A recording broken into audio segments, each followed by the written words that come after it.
Hello, my friends, and welcome back. Thank you very much for being with me again today. Sanctions have consequences, good or bad. In this case, good for some, bad for others. And this reminds me of a not so good song sang by Elvis Presley, "That's What You Get for Loving Me." So here is "That's What You Get for Sanctioning Me." And I'm talking about Germany. So German economy, Germany gets in a recession, officially. Now, I have an article from CNN Business, I have an article from Russia Today that's celebrating, and I have some definitions, so we kind of understand what's going on. But from the whole thing, we know, we got a gut feeling that this is not a good thing for the Germans. Well, more sanctions? Why not? I told you.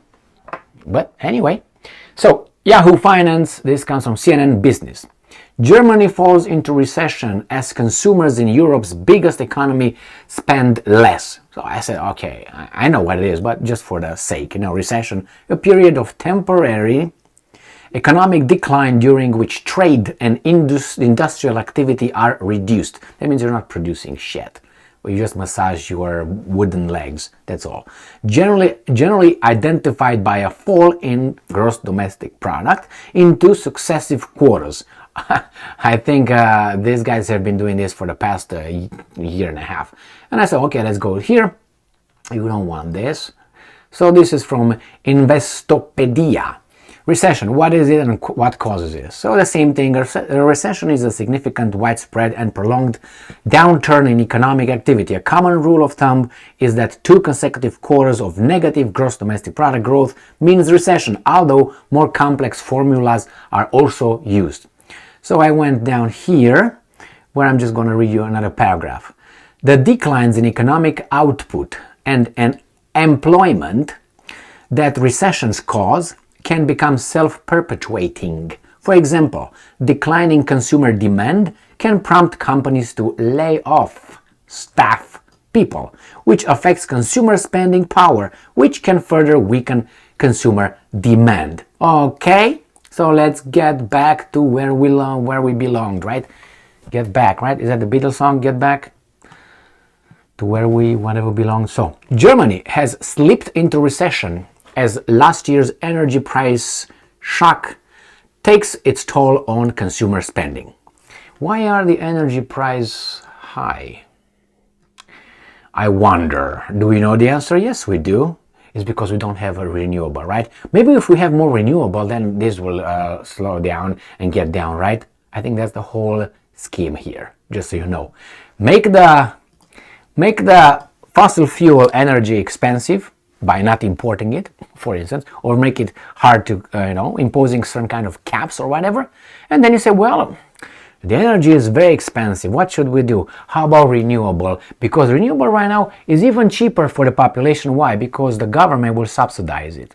With the government is subsidized from your money, from your taxes. And say, well, I'm going to buy a battery-operated car because it's cheaper. See? I'm not going to buy the combustion engine. But how did it get cheaper? Tax rebates when you file your taxes and many other ways, like you don't have gas, diesel, you don't have benzene. These guys think that we are really retards, and some of us are.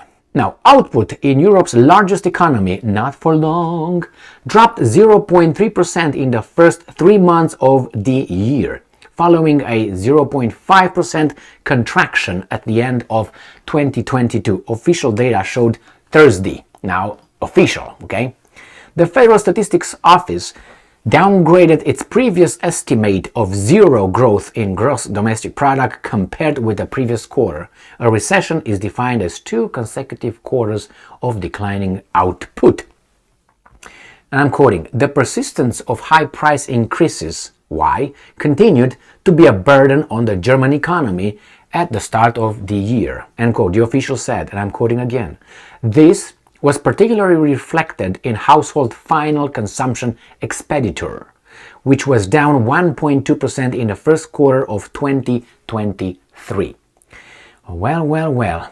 So, Klaus Vistesen, chief euro area economist at Pantheon Macroeconomics, leave the Greeks and the Romans alone, said spending by consumers in the first quarter was crippled, oh my God, woo, that's a hard word, by the shock in energy prices caused by Russian invasion, right? Yes. Oh, what's this?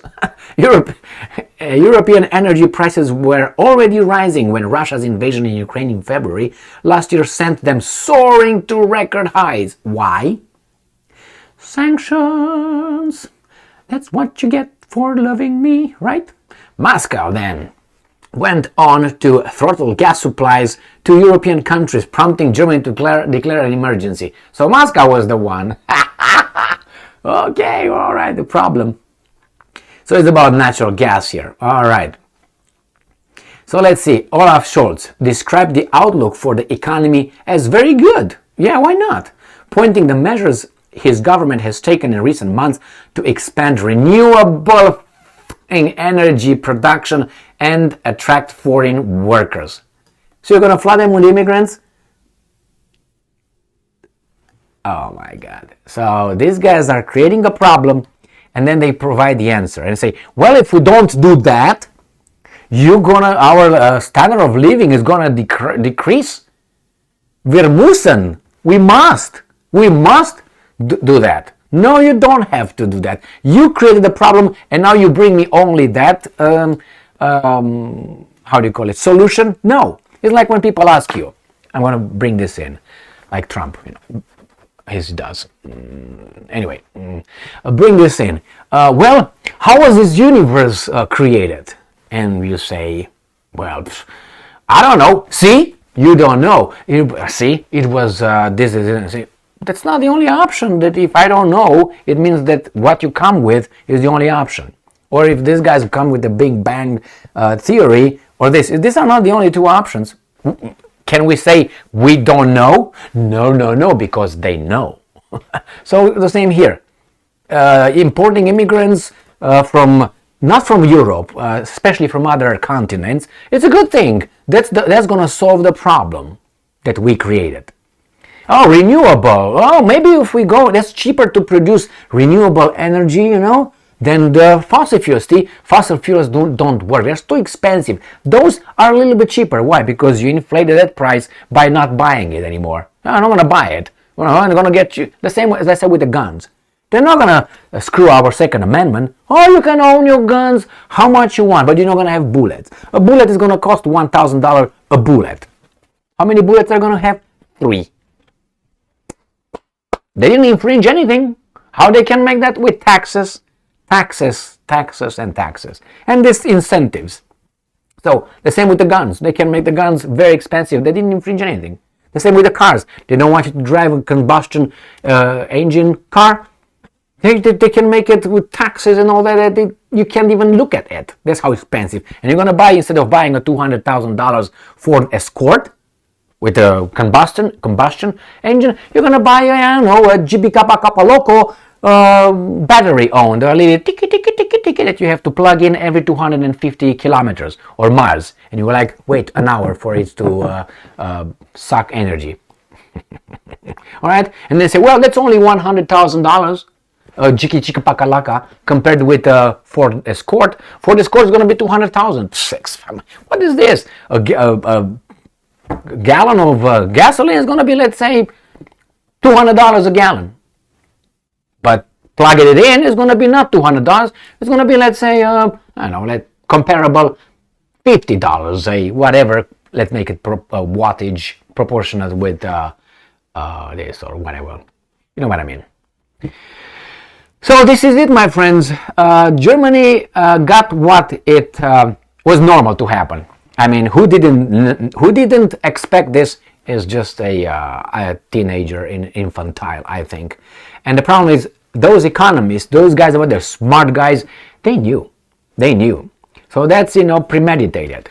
When it's let's say murder, it's accidental, or how do you call it, negligence is one thing, but when it's premeditated, it goes like that.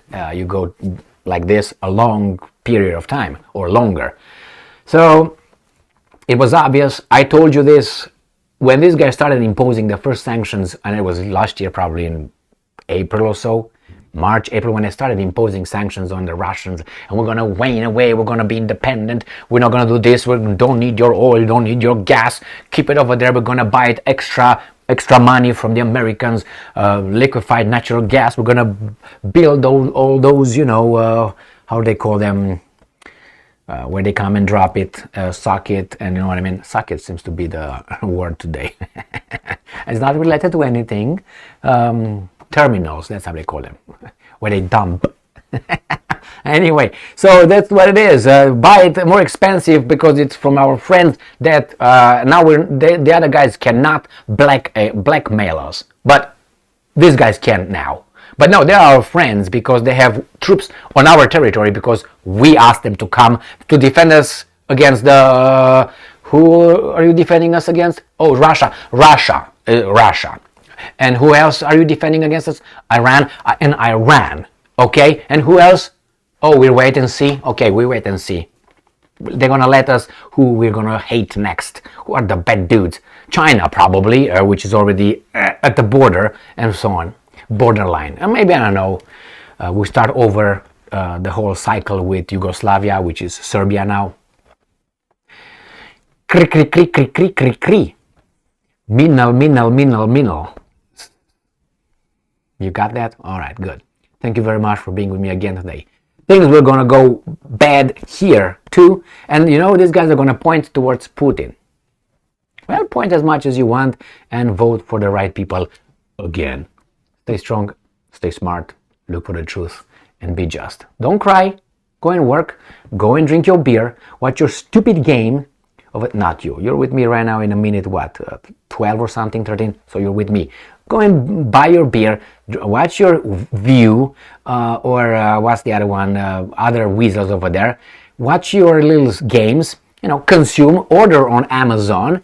Go to work. Pay your taxes. And most importantly, keep your fucking mouth shut. Thank you very much for being with me again today. Stay strong. Stay smart. Look for the truth. And be just. Jesus Christ.